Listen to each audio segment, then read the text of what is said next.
Semangat pagi semuanya, Bapak Guru hebat di seluruh Nusantara.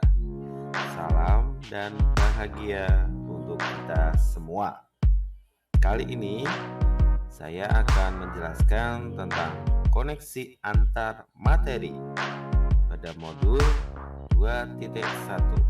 Saya Profil Ibad dari CGP Angkatan 8 Kota Pekalongan, instansi SMP Negeri 8 Pekalongan. Kali ini saya akan memaparkan tentang pembelajaran berdiferensiasi. Apa itu pembelajaran berdiferensiasi?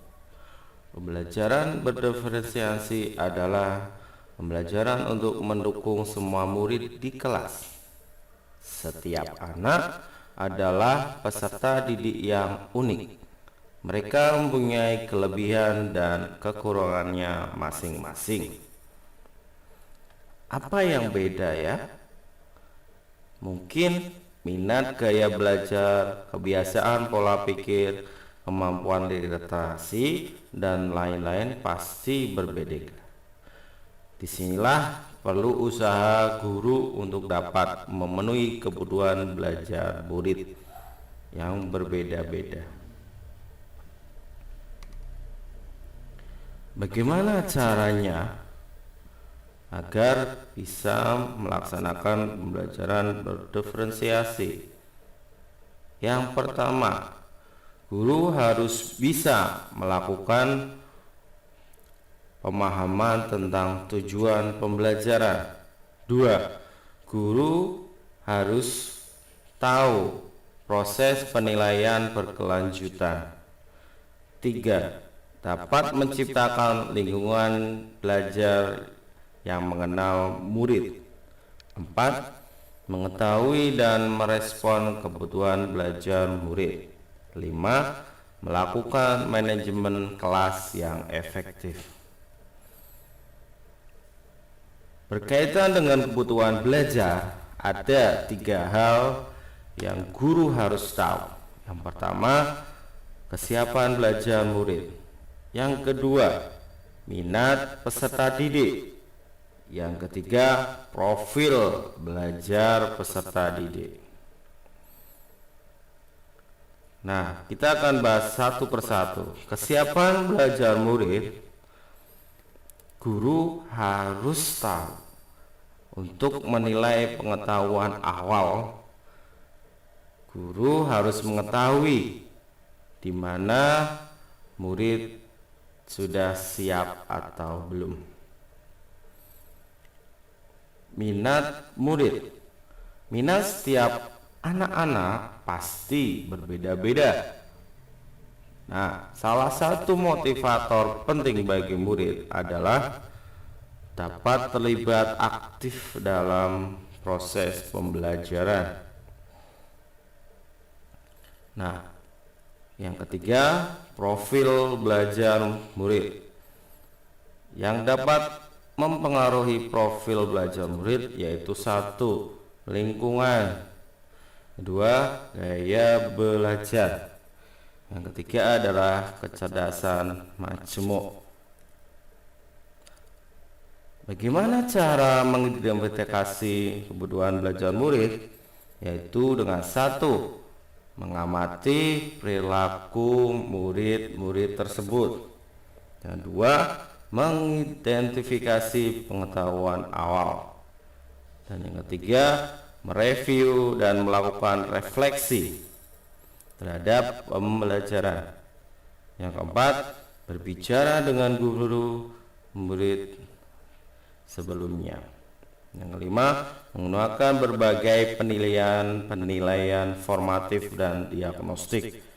Yang keenam, membaca raport murid dari kelas sebelumnya. Strategi untuk mendiferensiasi pembelajaran ada 3. Diferensiasi konten, diferensiasi proses, dan diferensiasi produk. Nah, Untuk keterkaitan antara modul pembelajaran dengan modul-modul lain, itu bisa kita kaitkan dengan modul 1.1, 1.2, dan 1.3 serta 1.4. Berikut paparannya. Di situ pembelajaran secara berdiferensiasi, maka guru harus berusaha memenuhi kebutuhan belajar sesuai dengan kodratnya. Modul 1 dan 2 dengan modul 2.1. Dalam melakukan pembelajaran berdiferensiasi, maka guru harus terlihat pada murid, merefleksi mandiri dan juga inovatif. Untuk apa? Untuk dapat menciptakan pembelajaran yang berdiferensiasi agar dapat memenuhi kebutuhan murid. Nah, modul 1.3 dengan modul 2.1. Di situ pembelajaran berdiferensiasi dapat menjadikan salah satu strategi agar mewujudkan visi guru penggerak. Modul 1.3 dengan modul 2.1. Di situ dapat dijelaskan bahwa pembelajaran berdiferensiasi dapat menjadikan salah satu strategi untuk mewujudkan visi guru penggerak. Modul 1.4 dengan modul 2.1.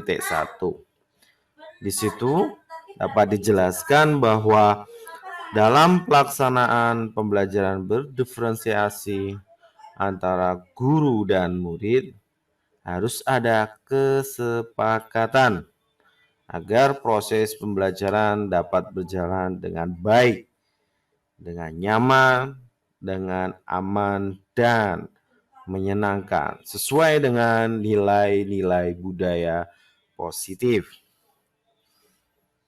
Terima kasih untuk kebersamaannya dan salam guru penggerak.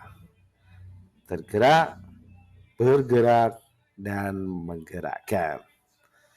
Wassalamualaikum warahmatullahi wabarakatuh. Terima kasih.